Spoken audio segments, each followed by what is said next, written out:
octava de San Fermín. Gloria a Dios en el cielo y en la tierra los hombres que aman al Señor. Por tu mensajería de la paz, de los vecinos, de hablar, de glorificados, de la nostalgia del Señor, Dios Rey celestial, Dios Padre Todopoderoso, Señor de nosotros, porque quitas el pecado del mundo, atiende nuestras súplicas, porque estás sentado a las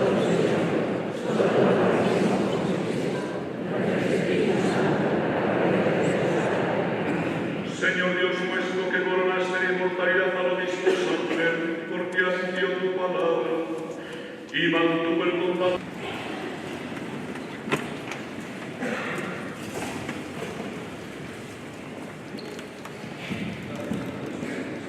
El Señor me ha enviado.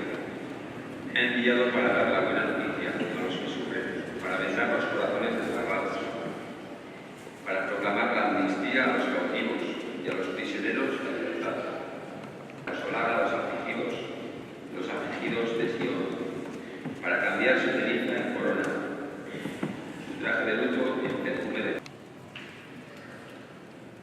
Alabad al Señor.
Saio hau Nafarroako Gobernuak diruz lagundu du.